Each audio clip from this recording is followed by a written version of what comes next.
네, 오늘 그 확진자 수도 200명 이하로 줄어들고요. 그다음에 뭐 미국의 CDC에서 그 11월 1일 날 그 만약에 백신이 나온다면 너네들이 유통을 잘 할 수 있겠냐 이러면서 이제 그 제약 유통 업체들이랑 소통을 이제 하고 있습니다. 그러면 이제 국내 증시도 약간의 상승세를 보이고 있는데요. 이걸 긍정적으로 봐야 되는 것인지 앞으로 우리가 좀 주목해야 될 섹터가 갑자기 소비재 중심 내지는 경기 민감주 중심으로 바뀌는 것은 아닌지에 대해서 오늘 곽상준 신한금융투자의 부지점장 전화 연결로 만나보겠습니다. 안녕하십니까? 네, 안녕하십니까. 신한금융투자 곽상준입니다. 네, 안녕하세요. 간만에 조금 약간 마음이 좀 놓이는 장입니다. 물론 오늘 뭐 올라가는 것도 있고 내려가는 것도 있지만 사실은 미국에서 나온 여러 가지 그 베이지북에서의 그 코멘트 아니면은 그 YCC를 좀 컨트롤하겠다는 금리를 좀 컨트롤하겠다는 이야기들 그다음에 우리가 그 카카오 게임즈를 통한 시중의 자금이 아직도 엄청나게 많이 남아 있다라는 이런 것들을 눈으로 보고 나서 이게 상승세가 뭐 앞으로 더 이어질 것이라는 확신이 조금 더 드는 그런 날인데 오늘 오전 시황 어떻게 보셨는지 말씀해 주시죠. YCC는 아니고요. 네. 네. YCC는 아니고 그 금리를 올리지 않겠다라는 발언을 한 거죠. 연준에서. 그리고 연준 의장뿐만 아니라 각각의 총재들이 오늘 뭐 여러 이야기를 했습니다. 어제도 있었고요. 오늘 같은 경우는 존 윌리엄스 뉴욕 총재도 있었고, 그다음 그 로레타 메스터 클리블랜드, 토마스 바킨 리치먼드 여는 총재들이 각각 다 얘기했는데 그 얘기를 간단하게 요약하면 뭐냐면 우리는 과열을 지켜보겠다는 거예요. 그러니까 과열이 올 때까지 우리는 어떤 조치도 안 할 의향이 있다. 이런 그 의향을 분명히 보여줬거든요. 그러니까 시장이 당연히 안심할 수밖에 없는 것이고, 근데 이제 시장은 그러면은 가격이 싸냐? 이 부분은 전혀 다른 포인트라고 생각을 합니다. 그래서 투자자들은 현재 시장에 대한 인식과 그 자리를 어떻게 매겨야 되냐면 거품은 시작됐다. 그러나 거품이 얼마까지 커질지는 예측할 수 없다. 이 거품이 현재 상황에서 2배, 3배까지 늘어날 수도 있으니 거품에 대한 예측은 거두고 경계심을 가지되 완화적인 스탠스는 받아들여야 한다. 이런 생각을 가지고 시장 대응하시는 게 맞을 것 같고요. 한국 증시 같은 경우는 오늘은 대표주들이 상승을 하고 있습니다. 대표주 상승에 있어서는 역시 반도체가 가장 앞장서 있는데요. 오늘 이렇게 반도체가 앞장선 것은 어디죠? 그 파운드리의 새로운 수주 뉴스가 가장 크게 영향을 미쳤다. 이렇게 볼 수가 있겠습니다. 엔비디아가 8나노 공정을 삼성전자께 맡기겠다라는 뉴스가 드디어 삼성전자도 파운드리 사업이 원하는 것처럼 이제 개막이 되는 거 아니냐는 기대감을 시장에 불러왔기 때문에 오전장이 그렇게 강하다 이렇게 정리해 볼 수 있겠네요. 네, YCC에 관련해서 제가 다시 한번 코멘트를 하면요. 제가 어저께 그 인터뷰 내용을 보면 그 질문에서 YCC에 대해서 질문이 나왔는데 필요하면 YCC도 건드릴 수 있겠다 이렇게 얘기한 걸 제가 들었습니다. 네. 예. 그러고요. 그 지금 그 오전에 눈에 띄게 움직인 종목이나 업종이 있으면 어떤 것들이 있나요? 네, 삼성전자, SK하이닉스가 제일 많이 올랐죠. 왜냐하면 이제 삼성전자가 그 동안에는 TSMC로에게 계속해서 어려웠지 않습니까? 잘 아시다시피 애플 아이폰 7에서부터 그 패키징 기술을 그 TSMC가 앞서 나가면서 삼성전자가 상당히 뒤졌고 그 애플을 모두 뺏겼고 그 이후로도 많은 업체들이 주로 TSMC하고만 계속 거래를 했었는데요.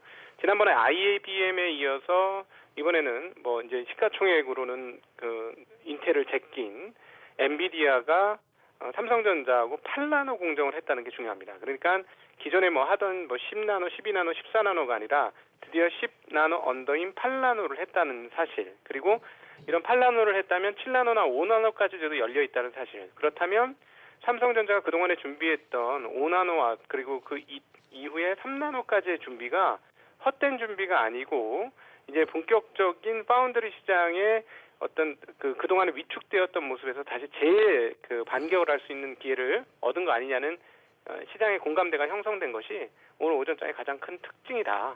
이렇게 정리해 볼 수 있을 것 같습니다.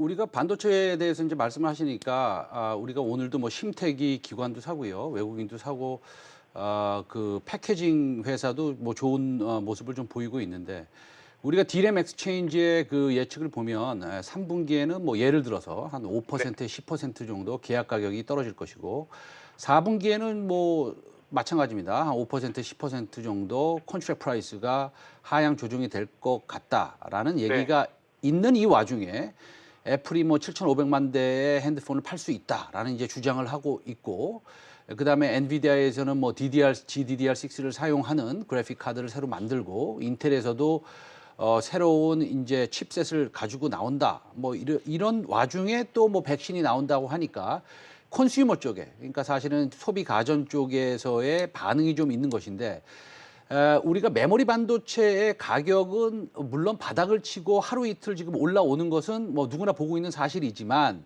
네. 전체적으로 봤을 때는 펀더멘탈의 변화, 예를 들어서 모멘텀이나 센티멘트, 사람의 심리가 반도체가 많이 꺾였으니까 이제는 올라오는 것을 따라서 사면 여기서 이제 수익을 취할 수 있겠다라고 생각하는 것하고 그다음에 네. 실제적으로 디램 엑스체인지나 에서 발표하는 콘트랙 계약 가격이 내려간다. 그러면 이제 어차피 이익은 3분기에 좀 안 나올 것 같은데 네. 이런 거와 이제 상충하는 부분이 있는 것 같은데 네. 사실은 펀드멘탈하게는 턴어라운드가 좀 미진하다. 이렇게 생각할 수도 있는데 그건 어떻게 보세요?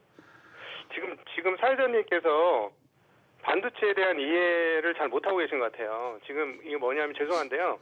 이게 지금 하신 말씀의 핵심적인 그 코어는 뭐냐면 메모리 반도체에 대해서 말씀하신 거거든요.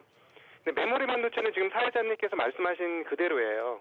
그러니까 그런 상황에서 과연 가격이 떨어졌다고 오를 수 있느냐, 이거는 누구나 염려하는 거고 의혹을 가질 수 있죠. 그러니까 오늘의 상승을 지금 사회자님께서 말씀하신 것처럼 메모리 반도체가 약화된 상황에서 과연 오를 수 있느냐, 이건 무엇이냐, 당연히 그런 의문을 가질 수 있습니다. 그러나 제가 말씀드렸던 것은 시스템 반도체 부분이에요. 잘 아시다시피 시스템 반도체라 그러면 뭐 비메모리라고도 한국에서는 부르고, 그거를 또 파운드리 사업을 비메모리하고 연결해서 이렇게 좀 헷갈리는 경향들이 있는데, 정확하게는 그동안 삼성전자는 TSMC로부터 엄청나게 꽤나 긴 시간 동안, 그러니까 A7 프로세서, 애플의 A7 프로세서 이후로 계속적으로 TSMC에 밀리면서 시스템 반도체에서 뒤로 점유율이 떨어졌다라는 것이죠. 그러니까 옛날에 20%가 넘던 점유율이 10% 중반대까지 떨어지는 이런 상황이었어요. 그런데 드디어 IBM에 이어서 걸출하는 회사인 엔비디아하고의 거래가 시작되었다라는 건 뭐냐면, 그동안 죽어만 왔던 삼성전자의 성장성이 새롭게 부각이 된다라는 측면인 거죠. 그러니까 메모리 산업에서는 가격이 오르고 떨어지고는 이미 삼성전자는 압도적인 장악력을 가지고 있기 때문에 사실 저게 조금 잘 되고 가격이 오른다 한다고 해서 주가의 영향력이 이렇게까지 클 것이냐는 좀 다른 문제인 것 같아요. 그건 아니고 오늘의 문제는 그동안 죽어왔던 삼성전자가 잃었던 옛 땅인 시스템 반도체 영역에서 얼만큼 더 진입하고 성장할 수 있느냐, 이 부분이 오늘 가장 시장에 영향을 미친 것이고 시장에서 거기에 주목하기 시작했다라는 것이죠. 그렇기 때문에 말씀하신 대로 메모리 쪽에서의 상황이 그렇게 좋지 않은데도 불구하고 주가가 오르기 시작한 것이다라고 볼 수 있겠죠. 알겠습니다. 앞으로 제가 반도체에 대해서 이해를 못하는 것들은 우리 곽상준 부지점장님한테 전화 드려가지고 좀 배우도록 하겠습니다. 중장기적으로 상승장을 혹시 예상하시나요? 아니면은 이제 좀 다 왔으니까 좀 조심해야 된다. 뭐 장자체를 좀 이렇게 보시나요? 아니면 상승한다면 추가적인 모멘텀을 우리가 어디서 판단을 해야 되는 건가요? 뭐 백신에서 좀 판단을 해야 됩니까?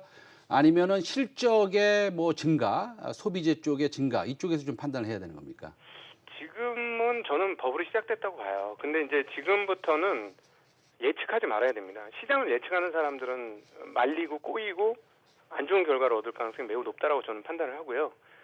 버블은 시작됐지만 거의 과거에도 그랬습니다만 버블이 그냥 버블 생겼다고 끝나는 게 아니에요. 그리고 버블이라는 게 사이즈가 어디까지 커질지는 그건 누구도 정확히 알 수 없다라는 것이죠. 그러니까 이제 명명백백하게 어떤 시장에서 조심해야 되고 시장에서 발을 빼야 되는 시그널은 연준의 금리 인상, 이것이 될 것인데, 근데 연준의 금리 인상은 최소한 지금 상태에서는 급격한 인플레이션이 나오지 않는 한 2년간은 하지 않을 것으로 지금 예상을 하고 있기 때문에 일단 지금은 그냥 참여하는 게 맞습니다. 시장에 참여하다가 전혀 예상하지 못했던 악재들이 튀어나온다거나 그리고 예를 들어 빅5의 주식들, 미국의 빅5 주식들이 이유도 없이 크게 떨어진다거나 이런 상황들이 벌어지면 그때 대응을 하는 게 맞지. 이제 시장이 이렇게 되었으니 저렇게 되었으니 앞으로 이렇게 될 거니 이렇게 저렇게 대응을 하자. 이건 거의 대부분 아마 안 맞을 거예요. 그리고 네. 오히려 뭐 백신이 나오면 주가가 오른다? 그것도 전 아닌 것 같아요. 그래서 그런 예측은 너무 정확하지 않은 거니까 네네. 그런 예측은 다 내려놓고 네네. 일단 큰 이슈가 발생하면 거기에 대응을 하자. 이런 게 저의 생각입니다. 그러니까 뭐 예상을 하기는 좀 쉽지 않고 예상을 하는 것도 옳지 않고 그다음에 이슈가 나오면 거기에 대응하는 것이 가장 좋은 전략이다. 이렇게 말씀해 주셨고요. 어쨌든 우리 곽상준 신한금융투자 부지점장님께서 나오셔가지고 지금 시청률이 엄청나게 올라가고 있는 듯하게 보입니다. 예, 앞으로도 자주 나오셔가지고 예, 이 사회자한테 뭐 좀 가르쳐 주시고 그다음에 우리 시청자 여러분들도 잘 리드해 주시기 바라면서 오늘 곽상준 신한금융투자 부지점장님 감사드리면서 다음 주에 또 가능하시면 시간이 되시면 또 뵙도록 하겠습니다. 감사합니다. 오늘 번호가 없이 굴어서 죄송합니다. 네, 감사합니다. 네, 고맙습니다. 네.